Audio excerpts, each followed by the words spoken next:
What do you like? Tell me what you like. There's value in that because it almost gives the brain like a vacation, right? Holistic health is completely underappreciated, but so critical. Eating whole foods, and the key is just to find something that you really enjoy. Welcome to the NANP Nourishing You Podcast. I'm Kristen Burkett. And I'm Diana Wally. We're your hosts for NANP's podcast dedicated to connecting holistic health enthusiasts with each other to share practical information from the holistic wellness space for enhanced vitality. Diana and I are master nutrition therapists, board certified in holistic nutrition with private practices and an online joint venture that supports clients and practitioners as they strive to reach their full potential. We're honored to be hosting this podcast for NANP and connecting our listeners with the latest in holistic wellness. And if you enjoyed today's show, help us out by commenting below, liking this video, and subscribing to the channel to help us spread the word.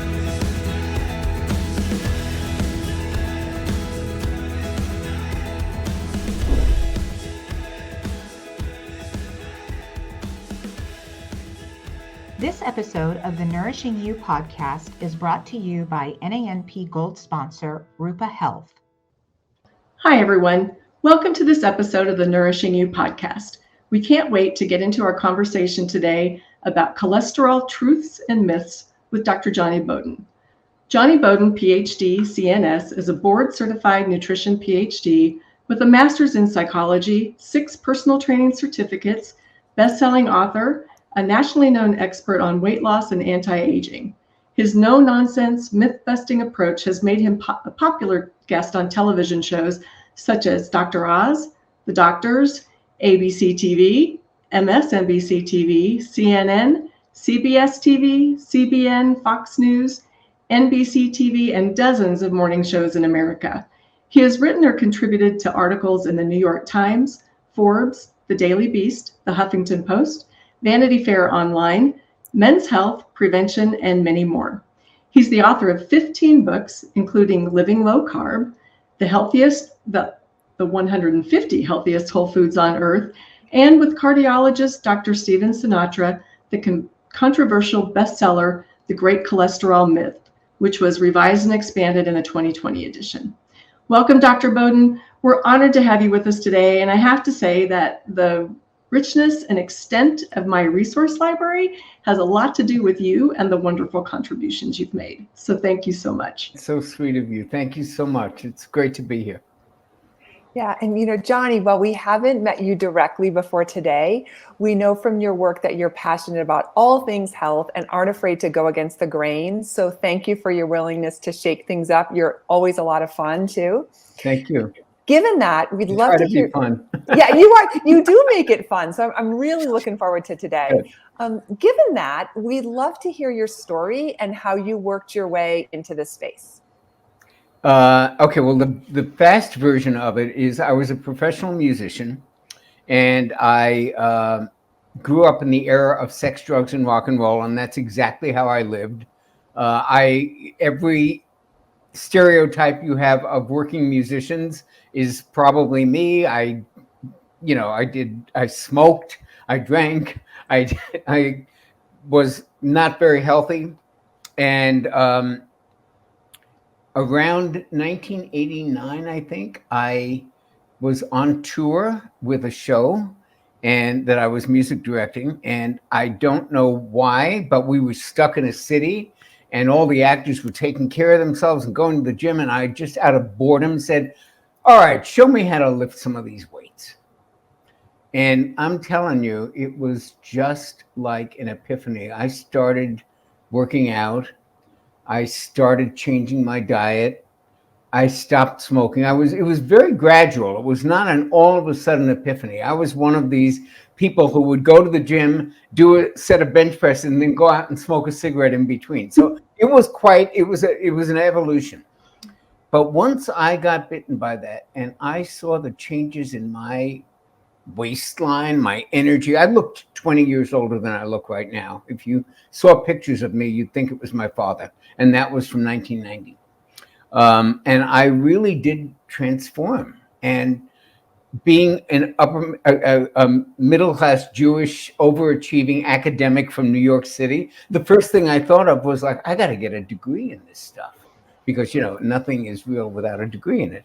So I actually started researching how to get a degree in personal training. Right then I was really just all about the health aspects of it, the working out aspects of it. I hadn't really tackled the nutrition side of it yet. And I found out you could get certified in this. So I immediately signed up for a certification program. And then I loved it so much, I got another. And I wound up with 6. And at the time, it was around 1990, 91, I happened to be in New York, where I lived. And I happened to be doing a show in New York. So I was going to actually be staying there for a while. I wasn't going to be traveling. And I was walking in my neighborhood on Amsterdam Avenue in the Upper West Side of Manhattan. And I see this sign that says this new gym is opening. It's called Equinox. And it looks really fancy and gorgeous. And they got a sign that says hiring trainers. Now, I have never worked with a client in my life, but I got 6 certifications and I know my way around a gym. I walk in and I am not really sure why they hired me, but they did. And I started on the first day that Equinox opened their first gym in New York City. As you probably know now, it's one of the biggest chains in America. They're now in Canada. I think they sold for $250 million, and they're worth probably more now. It is kind of the ne plus ultra of good gyms. And we started at Equinox something called the Equinox Fitness Training Institute. I was the dean of the Equinox Fitness Training Institute. We taught trainers, and that curriculum is actually the model for the way they train trainers in most gyms in America now. So I was doing that, and I was on the floor at Equinox. I had a master's degree in psychology at the time, and I was pretty well spoken, and I had done a lot of media. So I became kind of the spokesperson for Equinox. I used to go out, do all the media appearances for it. And some of my colleagues in the Fitness Training Institute, we would start to teach, and we would teach at some of the personal training conferences. And at the time, and this is a kind of critical part of the story, I was 100% on board with the establishment in nutrition and health. Didn't know anything. We learned all of our nutrition from the god-awful American Dietetic Association that would come in and teach a course to trainers, and we just lapped it up. Low-fat diets and all about calories and all this stuff, believed it 100%. I was so low-fat that I was one of those people who would go into the restaurant and order an egg white omelet, the stupidest idea in nutritional history. I'd order the egg white omelet, and it would come with a little bit of yellow, and I'd send it back because I knew I was just going to get a heart attack if I touched that egg yolk with the cholesterol in it. Do you remember the Snackwells? Do I remember Snackwells? An hour? Green box? I remember Snackwells. You can eat a whole box, right? Without, yeah. No fat. No fat. Okay, so this is the era I grew up in. Here's what happened. We told all our clients to follow this stuff. We put them on the Stairmasters. We worked them. We burned their calories. We did this. And a lot of them didn't lose weight. And it was 1991 when Equinox opened. 1992, the Atkins diet was republished in its 3rd edition. The first one was 1972. I forgot when the 2nd edition, but the 3rd edition of the New Diet Revolution by Robert Atkins came out in 92. And it was getting a lot of attention and a lot of media. So we would have clients come into us and say, look, this low-fat thing's not working. I'm going to try the Atkins diet. And we go, you cannot do that. You might lose a couple of pounds. You will die of a heart attack. You can't do that. You're going to die. Except they didn't die. And I remember a couple of clients vividly coming back as time went on. Eyes are clearer. Their blood pressure went down. According to their doctors, their lipids were better. Triglycerides were plummeting. They had more energy. And I had then what psychologists call cognitive dissonance, which means 2 ideas that can't both be true. They can't exist in the same space. You've got dissonance between these two cognitive concepts. Concept number one is the Atkins diet will kill you. Concept number two is this guy's very much alive and healthy in front of me. One of those things can't be true. And I don't think I imagined this guy. So, or the other people like him. So I began to wonder if perhaps some of the dietary recommendations we had been given, since they were really, if you think about it now for just 1 second. What is the reason you have all been told not to eat animal products? What is the reason we have all been told to stay away from saturated fat? There is one reason and one reason only. It raises cholesterol, and we all know cholesterol causes heart disease. So I bought that, except that didn't seem to be the case. It wasn't fitting with what we were seeing. So I began to wonder, what if those dietary recommendations aren't right? What if they're wrong? Because if they're wrong, if the idea that saturated fat raises cholesterol, cholesterol in turn, total cholesterol is a sign of heart disease or will lead to heart disease, if that is not correct, what happens to the dietary recommendations? They crumble like a house of cards because they're built on that premise. And that's what I started to investigate. So I started to look at some of the literature. I started using PubMed. That's where you read the research. I didn't know about any of this. And I'm seeing study after study saying that middle-aged men, when you put them on a high-fat diet and you lower their serum lipids improve, and all kinds of different metrics that we use are getting better. And this isn't really fitting with what I have learned and what the American Dietetic Association said. So I began to question that. And interestingly enough, what happened to me, which happens to many people, all the people who thought I was so brilliant when I was teaching low fat, when I was speaking at conferences, and I was going up there and repeating the same garbage we had been taught, they all thought, this guy's brilliant. Now I started questioning some of that wisdom. And this is the response I got. He's not even a nutritionist. He's not a doctor. He doesn't know what he's talking about. What does he mean saturated fat might not be bad? What are you? And I got that. So I did what a lot of ornery people who have been in that position have done. I said, okay. And I went back to school and I got a Ph.D. in nutrition, and I got board certified by the American College of Nutrition. Not an easy thing to do. And then I went back to them and I said, oh, really? Well, now I got all the letters and you're still full of it. How about that? And now I can back it up with my letters. So I've been kind of doing that for the last 20 years. And that's how the book, The Great Cholesterol Myth, got written, because we began to investigate this underlying principle, which we base all of our dietary recommendations on. If it's flawed, we got to re-examine what we're telling people to eat. And of course, as it turned out, we were right, or at least we were right enough to call some of this into question. And I think that brings us to now. So, yeah, 15 books later. Yeah, that's a lot of PubMed later. Yeah, for sure. That's great. Well, that's a great story. I mean, your personality makes a lot of sense now, talking to you. I understand your background. It does? Okay. Absolutely. No, and it's great. I love that you have a very colorful personality, and I can see how you would have been a great dancer and performer and all of that as well. So the thing I think that the one personality trait that has stayed with me from age 5 that informs my work, I hate bullies. Like, I hate bullying. And as far as I'm concerned, what doctors and the medical profession in general have done is bullied us. They bullied us into BS theories of how the human body works and what we should avoid and what we should eat, and how many people should be on statin drugs, and how important that. And it's a lot of bullying. I've had clients who told me that their doctor was going to fire them if they didn't go on a statin. That's bullying. And so that fires me up a lot. I love calling BS on some of this stuff. Now, it's not all BS. Let me be clear.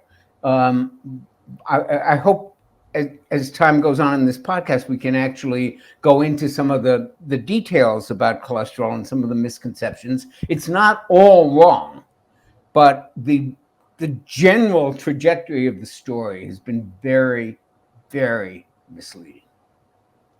So that's perfect transition, because we do want to get into the details around some of these myths and truths.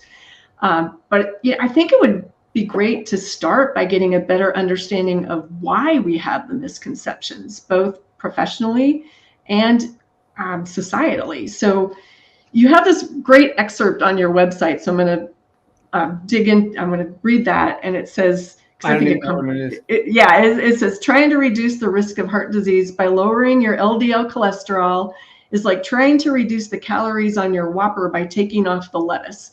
So I think that's a great intro to this concept. Do we still have the same misconceptions that we did when you wrote that 10 years ago? And if so, why? Where does it come from?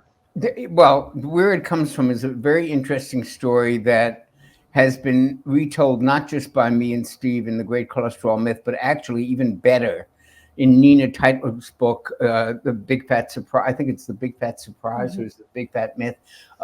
She wrote an absolutely superb book on how this all happened, that tells the story in even more detail. And Gary Taub's Why We Got Fat also tells the story's the same.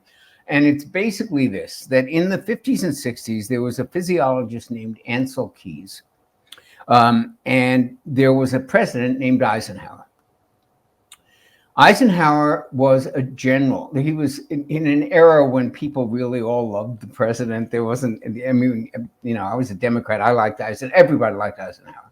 He was a hero of World War II. He seemed like a very healthy guy. He actually smoked nonstop, but nobody really commented on that because they didn't know much about that in the 50s. And Eisenhower had a heart attack in office, and people were freaked out. It's like, he had a heart attack. What? Do you even know anybody who had a heart attack? This was not that common.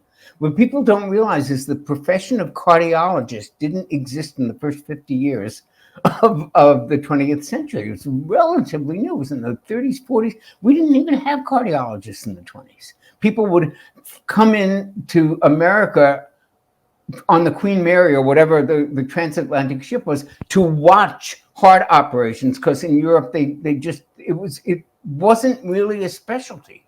So here's in the 1950s is Eisenhower, and he has this heart attack, and people are like, heart attack, what do we do? How did that happen? And into that abyss, looking for some answers, looking for some explanation, people like Ancel Keys, who was the physiologist at the time, came into that vacuum with a theory that provided an answer.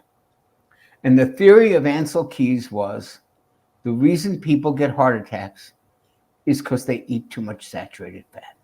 Now, how do we know this? Okay, Ancel Keys went to the Mediterranean, and he visited a few countries, and he got a little chart there together that he called the 6 countries study. And he showed in 6 countries that the more fat you ate, the more heart disease there was. Except that there was data for 22 countries. And he picked the 6 that showed that correlation. And there's so many slides that show the data that existed plus the data that he picked. And you can see that if you track all the data for all the countries, heart disease and saturated fat consumption are all over the map. They look like buckwheat, like a shotgun on a bullseye target. It's just everywhere. You couldn't make a straight line out of it. But if you pick those 6 countries, you can come up with a line. And this gave birth to all the talk about the Mediterranean diet. And his theory that it was all about fat was not accepted. And he was, I don't know really, the personality here really makes a difference. If you can imagine Trump as a physiologist, that was Ancel Keys. He was never wrong, and he wouldn't take no for an answer, and he was adamant that he was right about this. So since they laughed at him, he designed an actual study. The 6 country study was like his graph of the six countries and where they were with heart disease. This is a real study. And the 7 country study, which to this day is probably the most cited research study in the world on nutrition, He went to 7 countries in the Mediterranean, and guess what? He got the data that confirmed his hypothesis. Now, that study was so flawed, I don't believe it could even get published today. It was so bad. One of the countries he visited for his sampling was during Lent, so they weren't eating meat. It was a completely ridiculous sample. I mean, it didn't even show what the people normally ate. But he did this. It's been analyzed by people much smarter than me, where they actually showed all of the contradictions in the data and how it didn't really hold up. And by the way, there were 22 countries in the Mediterranean. They do not all eat the same food. We talked about this in the Great Cholesterol Myth when I was actually writing the revised edition. I cleverly, I thought, went online, looked at menus from each of the countries in the 22 countries in the Mediterranean to see what people ate in restaurants. Every single one of them had plenty of meat on the menu. So there's nothing you can say, but the Mediterranean diet, they don't eat meat. Of course they eat meat. But the point is that he had this theory, and he was going to jam it down our throats at all costs. They had what they call a consensus committee in 1986. Congress put together, all the experts on fat and diet and cholesterol, and they came out. It was as contentious as the U.S. Congress is today. But they somehow hammered out a statement that they managed to all agree on. And that was that we should cut out saturated fat in the diet. And that's how we got stuck with that. And they've been doing it ever since. And we keep seeing study after study after study after study that refutes it. Starting in 2010, there were like 5 of them in a row looking at, do people who eat saturated fat actually have more heart attacks? And you know what the answer was? No, like not even close. There was no relationship. The 2010 study in the American Journal of Clinical Nutrition, Patty Siri-Turano, that study looked at 300,000 people, 300,000 subjects, no connection. The one in the Annals of Internal Medicine, no connection. The British Medical Journal, no connection. So, but we still believe it. And that's how it got started. And how does it stay that way? Because it's really hard. I use this quote all the time in my writing. Upton Sinclair once said, it's very hard to get a man to change his opinion when his salary depends on having that opinion. And that is kind of what we got. We got a $31 billion a year cholesterol lowering industry. And we have the National Cholesterol Education Program, and we have all of these institutions. And to try to turn that around is going to take a lot of time. And that's kind of where we are now. This episode of the Nourishing You podcast is brought to you by NANP Gold sponsor, Rupa Health. Rupa is one centralized platform where practitioners can order from 30 plus labs all in one place. So you have a book titled The Great Cholesterol Myth. So let's talk about these myths. Can't wait to hear. Yeah. So we'll start with total cholesterol. Okay. I cannot come up with a better quote than this. There is a doctor in America, one of the, I think maybe the best doctors in America. He's somebody I follow and admire beyond belief. And he just published, in my opinion, the best book ever written on anti-aging medicine. It's called Outlive, and it was on the New York Times bestseller list for 5 Dr. months. Peter Attia? Peter Attia. So Peter Attia, who, for those of you who don't know him, started life as an oncology surgeon, moved into anti-aging medicine, stopped to get a master's degree in mechanical engineering and mathematics, went back to medicine, and is really the expert, in my opinion, on this stuff, real life stuff. This is what he said in Outlive. Total cholesterol has as much to do with your risk for a heart attack as your hair color. Incredible. So let's forget total cholesterol. Anytime someone tells me, a friend, one of my tennis buddies, a family member, oh, my cholesterol is 206, my doctor wants to put me on a statin, I want to pull out the hair I have left. Total cholesterol, folks, means 0. Now, one of the things that we talked about in the great cholesterol myth is that how we got into this good and bad cholesterol stuff to begin with. So what you should know is that good cholesterol and bad cholesterol, HDL and LDL, if you look at the cholesterol under they are identical. It's the same cholesterol. Example I always use is I'm a passenger on a train. If I get on a train to Philadelphia, or if I get on a train to San Francisco, I'm the same guy.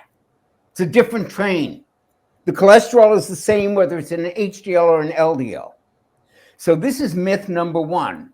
Who cares about the cholesterol? We should be caring about the carrier. HDL and LDL are quite different. The cholesterol inside is not. So how did we get to this good and bad stuff? So when I was a kid, or when I was young in the 50s and 60s, they had health fairs. And you'd go to learn about your health. But we didn't have the internet. We didn't have any kind of source of information like this. So you go to an actual fair and there'd be somebody to take your blood pressure, and you'd learn, oh, blood pressure, that's something I should pay attention to. And there would be this booth where they would take a little fingerprint and take your blood and put it on a little thing, and they'd measure your cholesterol and say, oh, Mrs. Jones, your total cholesterol is 206. Yours is 230. That's whatever it is. And they'd give you a number, and people would begin to get aware of this. So scientists began to look at cholesterol in the blood, and cholesterol doesn't travel in the blood. It can't. It would be like trying to take a bottle of canola oil and you want to get it to the other side of a river, so you pour it in the river. It doesn't, it has to be in a container. It does not go, it doesn't absorb in the bloodstream. It doesn't go in the bloodstream like that. And the container is the HDL or the LDL. So they looked and they said, this cholesterol stuff, it's not really traveling by itself. It's actually in a little boat. And these boats look a little different. One of them is high density, which means exactly what you would think. If you put it in a glass of water, boom, it goes down. It's heavy, so it goes to the bottom. That's high density. Low density, not so heavy, goes to the top. Very simple. So two different containers, two different boats. And one of the messages of our book is that cholesterol is the cargo, the lipoprotein is the boat. It is the boat that gets caught in the endothelial wall of the arteries. It is the boat, the LDL, that gets stuck in there, parks in a parking spot it doesn't belong in, and then all the stuff starts to accumulate. You get calcium to try to put a cap on that thing that's spilling out into the artery, and that's how plaque forms, and all of that stuff happens, but it doesn't happen until that until that actual lipoprotein gets stuck, gets damaged, gets oxidized, gets inflamed, and then the cholesterol spills out into the street, and now you have a big problem. But blaming cholesterol for that is like blaming the firemen for a fire. They show up at the scene of the crime, but they didn't light the fire. The cholesterol doesn't spill until the lipoprotein is damaged. So, for example, if you are running a marina and you're trying to prevent boating accidents, what's the most important thing to know? It's not how many Coca-Colas is the yacht holding. It's how many boats are in the water. That's how you manage disasters. You got to know how many cars are on the road. You don't care what's in the glove compartment of the car. So the first thing we should be doing is concentrating on lipoproteins, not on the cargo of cholesterol. Now, 1963, they seem to travel on two different packages, but now we know there's 13 different kind of packages. There's LDL2 and 2A, and there's HDL2A and 2B, and there's LP little a, and there's oxidized cholesterol, and there's 13 different subtypes, and they don't all behave the same. And they come in different sizes. And the big, fat, fluffy ones are kind of neutral, but the nasty little BB gun pellet size LDLs, they're a problem. So none of this is told to us by HDL and LDL. It's told to us by more advanced tests that look at the number of LDLs and the number of HDLs and the size of the particles. That's valuable information. That's what we need to be looking at. Now, good luck with that, because your doctor won't order that test. Why won't your doctor order that test? 2 reasons. One is half the time they don't know about it. 2 is insurance doesn't pay for it. And I used to blame the doctors for a long time. How can you not know that this test exists? How can you not order this test? You know, it was just maddening to me until I looked into it a little more and realized insurance won't pay for it. And if your doctor orders a lot of tests that insurance won't pay for, Blue Cross has a visit with them.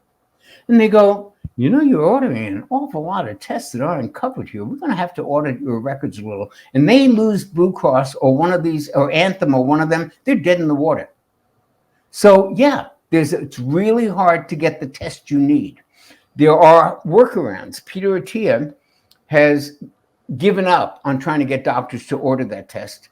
So he now recommends a surrogate test that they will order called the ApoB test. The ApoB is a protein that wraps around every single LDL, VLDL particle that could possibly cause a problem. So by knowing your ApoB number, you actually do know how many lipoproteins are in circulation. And that's a good surrogate method. But this good and bad cholesterol stuff is just, it's 1963 medicine, in my opinion. That's a really good explanation. And I think, I really hope that the people in our audience connect to the whole idea of the cargo and the train, and it's the type of train that makes the difference. So thank you for explaining it that way. I think. Now, I do want to say that I've modified a little bit. When we wrote the first edition, and even up to the second, well, not as much during the second edition, but we were really angry at the way we had been misled about this. So we may have taken, as sometimes people do, an even stronger position than the one I hold on. This is all nonsense. You don't even need to know your LDL. Well, you do. I mean, the fact is that even though LDL is a very imperfect measure, because it's not telling you how many lipoproteins there are, if it's really high, you probably do need to pay attention to it. But total is worthless. And even LDL, I would say, because look, if you had let's just call it an LDL of 130, most doctors would, by standards, they want it under 100, they say, oh, statin drug, time for that. But if yours is 130 and 99% of it is big fluffy particles, big fluffy LDLs, there's not much trouble. But if yours was 100, which your average cardiologist would say, oh, you're fine, no problem. If it's 100, but 99% of it is the small, dense, atherogenic kind, you're in trouble. So you really can't really just go by LDL, but I would no longer say that it's meaningless. I'd say that you'd like some more information before you go on a statin just because of LDL. I personally was a great example of this. I, for years, had absolutely ideal LDL and total cholesterol. My total was like 160, 170. My LDL was under 100. I was fine. Nobody thought I had a problem till I got this test, till I found out about this test and got it. And then I found, guess what? I have a very, very high particle number. And that was not good. And it was completely concealed by using the regular test.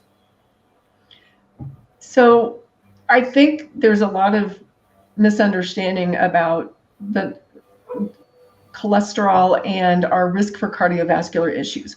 So a lot of people think, well, if my cholesterol is low, regardless of it being LDL component or not, if my cholesterol number is low, then I'm not at risk for cardiovascular issues. Can you speak to that? And, you know, if we're on statins to just lower cholesterol overall and we just get the numbers down, in the LDL included, does that change the risk for cardiovascular issues? Well, I think there's a couple of things to think about here. Just do a helicopter view for a second. Cholesterol is one metric. We spent 1/3 of our book talking about the things that have nothing to do with either diet or exercise. And those risk factors are just not talked about enough when it comes to heart disease. And in fact, when it comes to every disease.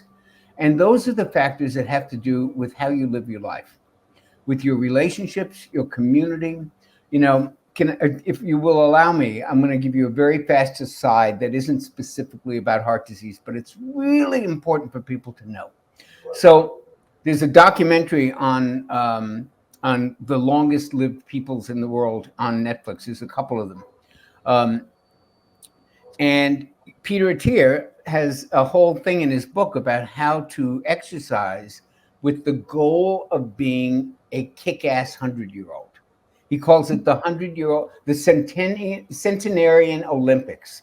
What would a kick-ass 100-year-old look like? They'd be able to carry a couple of bags of groceries 20 feet. They'd be able to put a 20-pound suitcase in the upper compartment of an airline. They'd be able, whatever it is, they're just functional things you'd be able to do.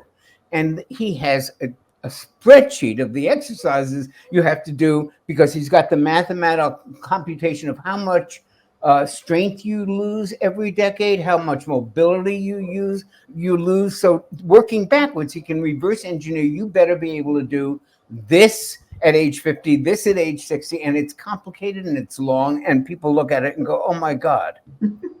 So put that aside for a minute. And I'm not saying that exercise, the things he talks about doing, balance, stability, aren't important. They're very important.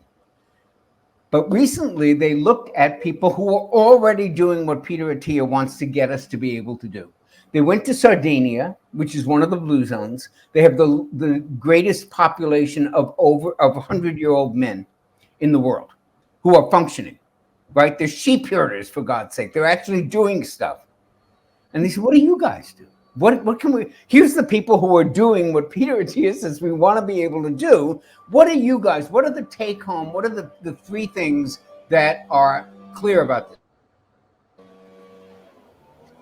Do you hear a lot of noise? Because I'm so sorry. It's okay. No. It's okay.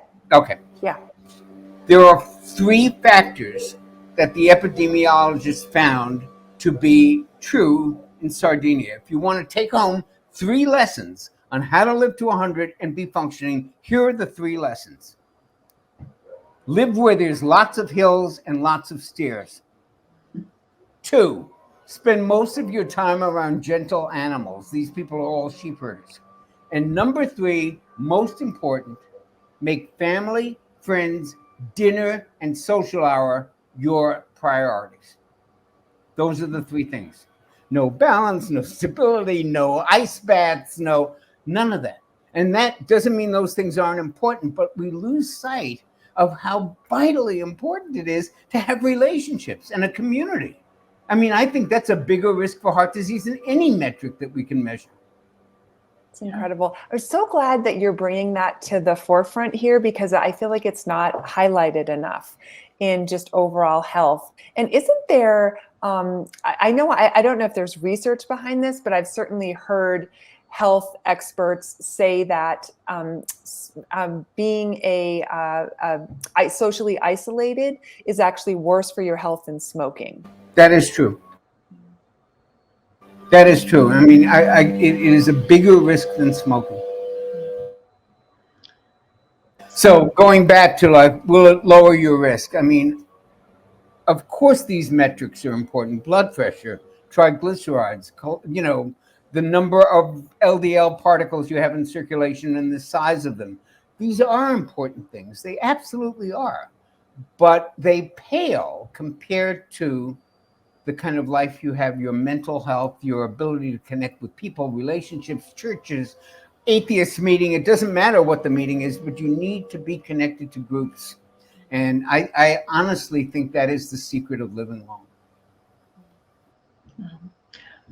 Good lessons for us. I think, like Diana said, we get away from basics sometimes, right? Because it's just kind of fun or intriguing to get caught up in the things that seem more snazzy, but those basics are really important. So just to add on to those basics then and get into some of the other things that can affect it, can you talk a little bit about what might cause the body to not be so receptive to different levels of cholesterol that might make cholesterol become an issue? I'm thinking of things that might cause the inflammation that then that cholesterol has to play a part and role for repair and that type of thing. Can you talk about diet and inflammation in that role? Absolutely. I mean, when we wrote the first edition in 2012, we kind of singled out like the 4 horsemen of aging, which are the same as the 4 horsemen of heart disease and the 4 horsemen of just about any disease you can imagine. And 2 of them were inflammation and oxidative damage, because that's what happens to the LDLs. LDLs don't bother anybody. They just float around in the bloodstream, not causing any trouble until they get damaged, until they get oxidized, until they get inflamed. Then they get stuck where they don't belong. Then they get more inflamed and more oxidized, and that's what starts the whole process. So inflammation and oxidation are 2 of the, the absolute biggest causes of this kind of the degeneration of the lipoprotein, which in turn can produce plaque and problems in the arteries. So yes, we need to, and we are the most inflamed. We have an epidemic of inflammation, and we're all way more inflamed than we need to be. So what are some of the reasons for that? Like, what are the basic things like in our society that start to contribute to that inflammation? The air we breathe, the water we drink, the drugs that we take, the pollutants we're exposed to, the food that we eat, like sugar and vegetable oil, 2 of the most inflammatory substances in the American diet. In fact, a colleague of mine, Kate Shanahan, who wrote a wonderful book called The Fat Burn Fix, really good, MD. She was on Bill Maher during the beginning of COVID, and she issued a challenge, which nobody took her up on.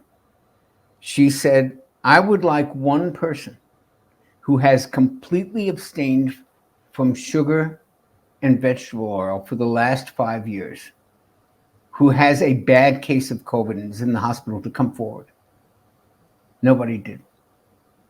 Now, nobody's saying, that caused COVID, but it is so damaging to our systems. It makes us so inflamed and so likely to be susceptible to stuff that it's a big factor. So yes, does diet matter? Absolutely.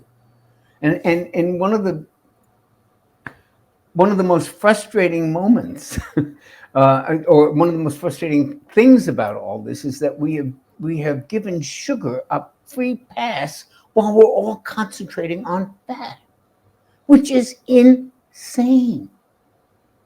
Fat was not the problem. It never was the problem. And sugar managed to get a free pass. It's kind of incredible. So if you're looking at something you want to cut out of your diet, it shouldn't be fat, even saturated fat. You should be looking towards sugar. Sugar and starches and grains and the things that convert to sugar very quickly. Moderating the intake of that is going to give you far more health benefits, including cardiovascular benefits, than cutting out fat, which was never the problem. In fact, this leads us, if you don't mind, to, I think this biggest message of the Great Cholesterol Myth, the new edition. So when we wrote the first edition, we said, you got to forget about total cholesterol. You got to stop testing this stuff, and you got to look, that isn't the issue. But we didn't know really what they should test for. We didn't know we knew that we were on the wrong path, but we weren't sure what the right path was. So in 2020, we had some time to do a kind of deeper dive into what really predicted heart disease better than any of this. And we came up with an answer. And I am yet to find anything that contradicts this answer. To me, the biggest health plague of the 21st century, I call it the metabolic plague of the 21st century, is something called insulin resistance. Insulin resistance shows up 10 years before your doctor says, Mrs. Jones, your cholesterol is a little high. Let's put you on a statin. It shows up 10 years before your doctor says, Mrs. Jones, your blood sugar is low. Let's get you on metformin. Those are late stage markers. You can see insulin resistance 10 years earlier than that. And insulin resistance is treatable, preventable, and reversible 99% of the time with diet, lifestyle, fasting, some combination of those things. And we don't even talk. It's only now. The New York Times did an article last week on insulin resistance. I've been telling my family, who only reads the New York Times, about insulin resistance and what they need to do to watch out for it and how important it is and how many members of my family I think have it. No. Now the New York Times did it. We've known about this for years.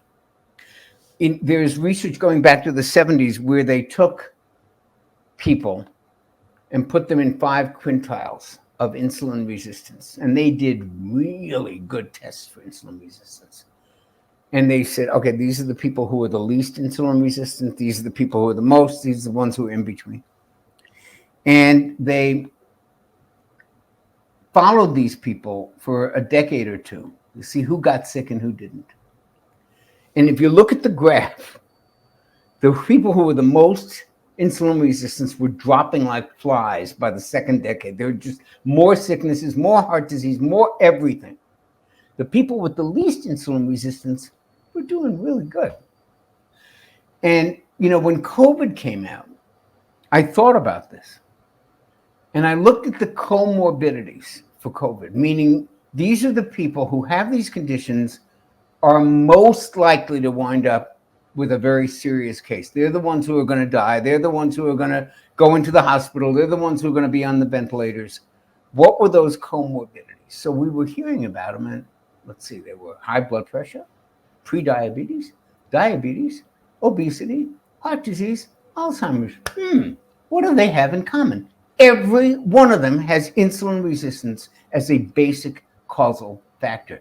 Now, I was confused because there were 3 or 4 that I didn't know about, like lung disease and kidney disease and liver disease. So I did a little research. I spent a morning looking on PubMed for insulin resistance and lung disease, insulin resistance and kidney disease, insulin resistance and liver disease. Guess what? Statistically correlated with all 3 of them. So you've got this metabolic condition that underlines everything bad. Just about. I'm exaggerating a little, but it is connected. It's hard to find a chronic condition that isn't related to insulin resistance. And we're still so stuck in compartmentalizing the body, right? It's cholesterol and cardiovascular versus, and then there's kidney and diabetes, and there's, this and but there are things that cross because the body is all interconnected. And so if we start to peel it back and look for those fundamental roots and connectedness, then, then you hit all of those different compartments. Exactly. And this is what functional medicine is about. Yeah. This is why we're so passionate about functional. Dr. Jeffrey Bland and functional medicine started around the 80s. The Institute for Functional Medicine. Functional medicine is the specialty in which doctors go, the thyroid is related to the adrenals, and the adrenals is related to the neurotransmitters, and they're related to the hormones, and it all talks to each other, folks. It's like it's one big, one big globe. Yeah. So if you were going to boil this down for us to kind of put a bow on this for us, Mr. Bowden, maybe you could tell us the top 5 things, like for people that care about, they've been focusing on their cholesterol because they're worried about cardiovascular disease. Let's just start with that. What are the top 5 things you would recommend they pay attention to in their life to stay on top of that risk? Well, there's one test you can do at home.